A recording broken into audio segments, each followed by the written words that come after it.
Your critics are sort of seizing on some high-profile personnel changes in the administration. You've nominated Chief of Staff Bill Ward to an open seat on Allegheny County Court, replacing him with General Counsel Stephen Achel. What should the public be reading into that move, if anything? Nothing. Not a thing? This is normal in anything.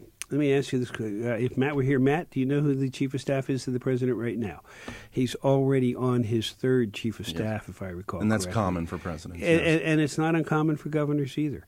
It's a change. It's an adjustment. It precipitated by the fact that knowing that there was an opening on the Court of Common Pleas in Allegheny County, Bill has served me well in many different instances, and it has always been one of his lifelong goals to be a judge.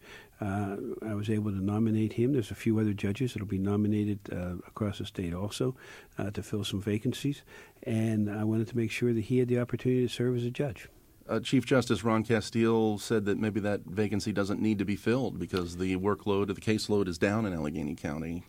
Well, the Chief Justice certainly has his opinions, but this is a decision between the executive branch and the legislative branch. He was quoted in an AP story as being Sure. a little surprised by the nomination. I didn't know. I had to check with him.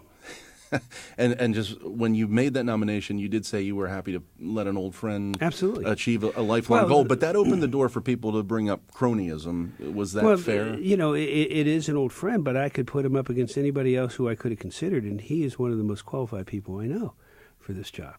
And the first thing that I require is the integrity of the person, the character of the person, the honesty of the person. This is somebody who's been working for me on two different stints, who we were assistant U.S. attorneys together, and I've watched this man work since 1980. I think that is better to know the quality of the work from actual hands-on experience than the names that are submitted to me that I don't know the people at all. One final question. We're down to our last minute of the show. We're hopefully and expectedly going to see a state budget passed and signed in the next 3 weeks or so. Then it's a summer break for the legislature, followed by a fall session that will be cut short a bit by the elections. And What election? And the promise, there are elections this year, and the promise of no lame duck activity. So then we're at the end of the 2-year legislative session.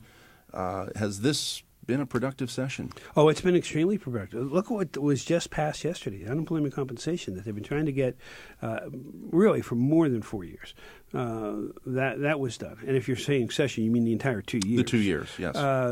We got tort reform. We had the first balanced budget on time in 9 years. We reduced spending by $2 billion. There's a list of accomplishments that we will be able to tick off by the time this is all done. It started last year and it's going through this year. There have been hundreds of bills go through, some of them extremely major. Marcellus Shale and getting that legislation done. These were tremendous pieces of legislation that have gone done. I'm very proud of the work that the men and women of the legislature have done.